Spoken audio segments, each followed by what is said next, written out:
Welcome back. Today we are making cinnamon raisin English muffins. This is one of my favorite recipes. It's really pretty simple and I love making these on the weekend, so I have cinnamon raisin English muffins for the whole week. They also freeze really well too. I usually just wrap them in some plastic, stick them in a Ziploc baggie, and then they just toast up really quickly and they're like fresh. So let's get started. Okay, so to start with, you're just going to use 3/4 cup warm water. You want 2 teaspoons and 1/4 active yeast. And then we're going to take 1 teaspoon. I have 3 teaspoons measured out for the whole thing, but we're just going to take 1 teaspoon brown sugar. I like to just give that a little mix so it helps dissolve in the water. And then we're just going to let that sit for about 5 minutes till the active yeast gets foamy.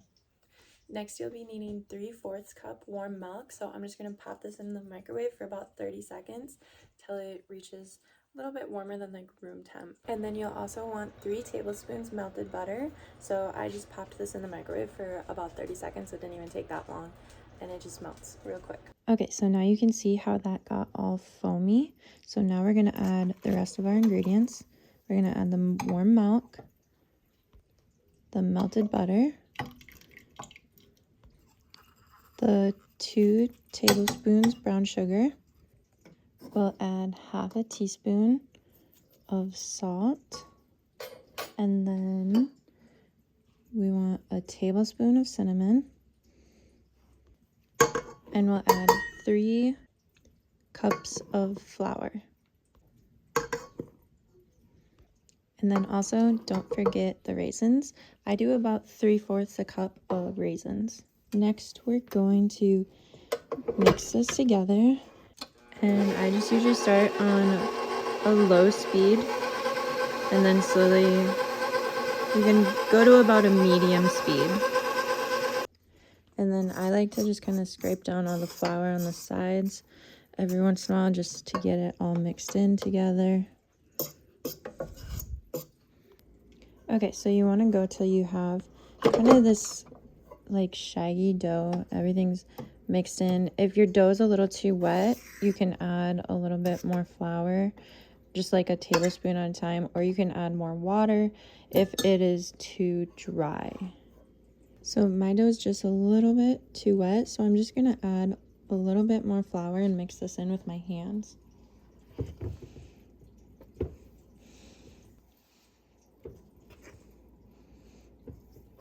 And then you can see it's starting to get more of a shaggy dough. So you want your dough to be firm enough that you are able to form a ball like this, so it's not just running all over the place.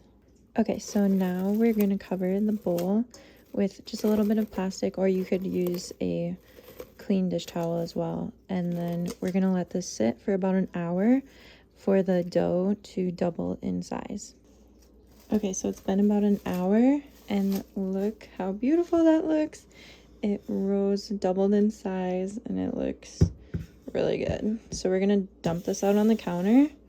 Okay, so on a clean counter surface, we're gonna sprinkle some flour here.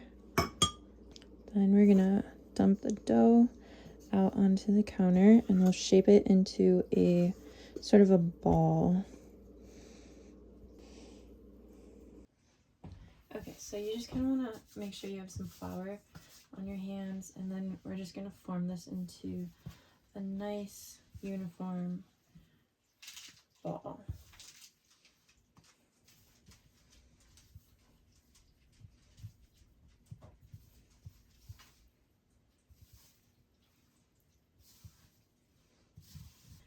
Okay, then I did sprinkle a little more flour on the top, and then we're going to cut this in half.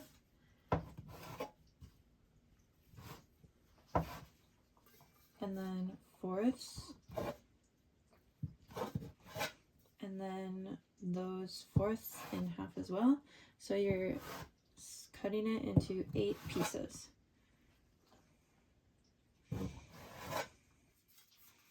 And then what we'll do is take each one of those pieces, and then you just form it into a nice English muffin sort of shape. So basically just kind of a nice round shape. Kind of press all the edges in. And we'll do each one of these.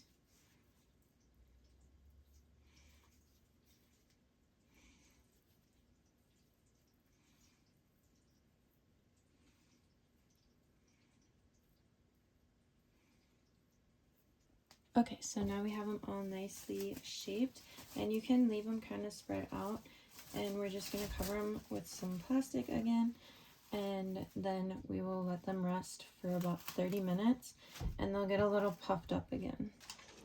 So you can line your sheet pan with some parchment paper, and then grab some cornmeal, and we're going to sprinkle this onto the pan, and before we fry the English muffins, we're just going to dip each one so they have a light coating on each side. So we're preheating the pan over low medium heat, and then I like to just give a little bit of spray of just like some olive oil so it has a light coating. Okay, you can see here now they got all nice and puffed up and they are ready to be cooked. Okay, so then it kind of works best to keep your hands wet as you pick these up, and then you just want to lay them in the cornmeal so they get a nice little coating. And then we're just gonna gently lay these in about 4 or 5 feet at a time in this pan. And you just want to let them cook for about 2 minutes just so they get lightly golden brown. You don't want to overdo them. They'll finish cooking in the oven.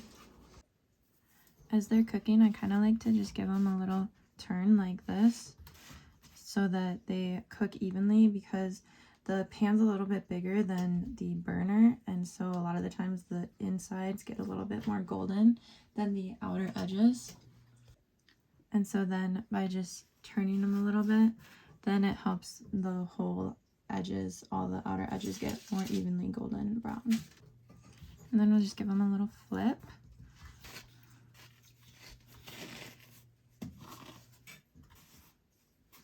And it's okay if they're not like very golden brown. That's actually good because they're gonna bake in the oven and they'll finish baking in the oven, and you don't want to get them too golden brown. Like, this is perfect. If you do any more, then especially when you toast it later, it's gonna get like extra crisper. Okay, and then we're just gonna pop these back onto the sheet pan.